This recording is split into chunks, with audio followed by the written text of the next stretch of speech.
Uyabona before sixhaphaze i-MTN 8 siyithathe kawu-4 kulandelana. Sake sayithatha kamnandi eMabhida ngeBayobhabhuli. Sigxoba lokho kuyi-Celtic, sigxoba ababhemi Bafana Bakithi. Sisakhojwa uJoseph Zimbhawu Bafana Bakithi. Kusakhona oLodge, kusakhona oPule, kusakhona oLebasa Bafana Bakithi. Lana i-Celtic yayingozi kakhulu nje ubona oMabhena babededela amanye ama-free kick ama-former players ethu esho ukusinquma impela. Into esasinqunyelwa yona-ke le yi-Gloria i-MTN 8 kwakuyi-final sidlala la eMabhida endaweni yethu, endaweni yesigameko. Bayalwazi udaba abaningi impela. I-Celtic impela yakora kuqala lana bafowethu njengenjwayelo-ke kuma-final eMTN 8. Bahlale bekora kuqala, abanye bethi asithule siyabhebheza, nabo abanye babethi basifenda, kodwa ekugcineni kwakho konke kugcina kuwukukhala nokugedla kwamazinyo Bafana Bakithi.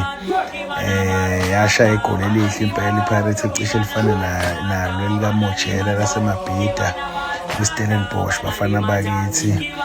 Uzobona laphana ku-part 3 wale video lena, ngoba isiqalo lesi before siyithathe kawu-4 i-MTN 8 sayithatha ngo-2020 before siyithathe kawu-4 kulandelana. Lana sasayithathela nje ukuthi sindlala indlela sizophinde siyigeje bese siyabuya Bafana Bakithi sekhona uJose Rivera. Yayingozi kakhulu iCeltic Bafana Bakithi lana. Unfortunately kwase kuzoba ukuphela kwayo iCeltic impela. Uyabona-ke lana ezami zazigcoba ngampela ayina zimpenetrate lawo mfana uHodwa selibeke enethini. Ibhakane uyalazi-ke Bafana Bakithi lidlala ibhola elinenkosi phakathi. Ungaze ufunge ukuthi kwakukhona abalandeli indlela ezami ezayililizela ngayo lana. Ubuke nje combination play khona phambi kwawo lama-defender khona athenjiwe.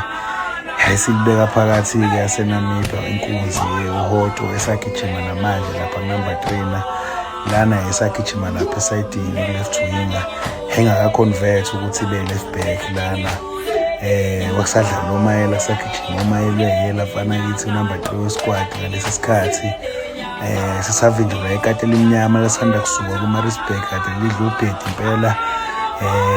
Kungangeni lutho impela livimba kwasani lafika nakwi-Pirates lafike labeka induku ebandla lawakhombisa amagalelayo. Bafana Bakithi i-Pirates nihloniphe Bafana Bakithi le ndebe ye-MTN 8 ngoba akekho owake wayithatha kawu-4 kulandelana emlandweni webhola laseMzansi. Akekho ongakwazi lokho Bafana Bakithi. Yayingozi kakhulu iCeltic kuma-free kick kuma-set piece nje impela yayishaya direct set piece. Kodwa-ke hayi kwasho ukuthi ibhekene ney'nkunzi, ibhekene ney'ngwazi. Kusekhona u-SMS Check My Soul, kusekhona uShonisa Mashonisa. Hayi wawungeke ubuye impela ngiyakutshela ubuke nje uLodge uzolayina kamnandi kanjani elayinela uMayela wasedabula amabhilidi uMayela. Washo khona ukuthi uyi-defender wanqaba. Hayi wayesashisa ikhotha yena lana umfana wami. Sasadefendela nawo ukapteni wesquad uTyson uHlatshwayo wasuka kwiVet kade edla abantu impela beze bethatha iligi babe kabi impela. Wayathengwa ngemali eshisiwe eza lapha kwiBhakaniya. Wakusakhona noLebasa sanda kusuka nje kwi-development ngicathi 1 or 2 seasons ago from here. Impela umfana wayeshisa ikhotha sanethatha noMakaringe lapha kwiMaritzburg United. Wayekade eshisa ikhotha efuna ngapha nangapha efuna iKaizer efuna iSundowns. Agcina imunyile iPirates yabeka imali etafuleni eMaritzburg yathi hayi ngesikwazi ukunqaba ubuhlakani obenziwa uLodge lana ezewini ipenalty. Hayi ngoba u-SMS uyawazi ama-final Bafana Bakithi ngivele ngikhumbule le yesikhukhuni umfana embambisa ibhola ngesandla ngenkani. Ngefinali ngicabanga ukuthi kwakuyi-Nedbank leyo final. Angisazi ngisakhumbuli kahle.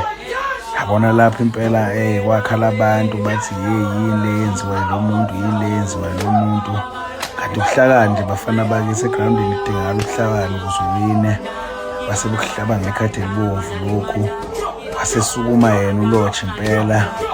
Hayi dabulo ukukhipha impela kwangeke kuze ngisho kuthiwa kwakuyilandeli kwangeke uze uyithole ehlaba top corner. Hayi kwasiza yona inethi ukuthi ivimbe ibhola. Wasekhoneni umfana okusakhona uwebjuice lana umfana inkunzi eshaya uthune inkosi phakathi ingagijimi washona ekhoneni umfana wajabula. Kwakuwukudla kwethu-ke lana sisidla indebe kanjalo bafana bakithi. Ayikho into engazivimba ngalezi zikhathi. Adlala ibhola elihle kakhulu uJoseph Zimbabwe impela wayenebhola elihle kakhulu bafana bakithi kanti bafica nethini ithe ukuhlangana impela yesihlangana impela ngoba ibhakaniya laqala khona impela ukuhlangana lana. Ngalezi zikhathi bafana bakithi ngicabanga ukuthi ngalesizini elandelayo sashaya ifinal yeCAF okukhombisayo ukuthi impela ibhakaniya lishisa kakhulu bafana bakithi. Kwangeke ubuye-ke lana wakuvula uMabohwana laphana kwi-Celtic uSwelele okuyi-former player yethu nayo lena izoyiprova ukuthi yinje ubheke ushonisa amadoda bashonisa. Hhayi bafana bakithi dala kwasesiqhelaza bafana bakithi awubuke u-4 ezosishaya iseve umhlaba usuphelile umdlalo mfana kithi. Ithi yasigwinya iCeltic ithi yasigwinya ngempela iCeltic. Hhayi ngiyakutshena mina mfana kithi ubhuti kade wasesidla le ndebe. Bayazi abaziyo abangazi basenza ngathi abazi kodwa kahle kahle bayazi yazi yashintshwa. Yakhandwa enye idesign le design leni lapha ama-ofisini ePirates ku-trophy cabinet yabekwa kwathiwa minani bafana ibekeni kwi-cabinet. Yenu manje niwinile akekho ozongiphuca yona. Ngoba manje ayi bafana bakithi sasesiwine kakhulu yona sayihlaba nje kabili kulandelana. Bayishintshe itrophy saphinde sayihlaba kabili futhi kulandelana ngoba kade siyihlaba nale season. Masihlaba kwesithathu next season maningi amathuba ukuthi ishintshe bafana bakithi ngiyamtshena mina. Nizobona nje nani nizoyibonela sekwenzeka. Sajabula sancincoza singamabhakanela nasiqubula itrophy. Nangu coach base bembhabhadisana ngamashampiyoni lana abafana bethu bejabule kakhulu.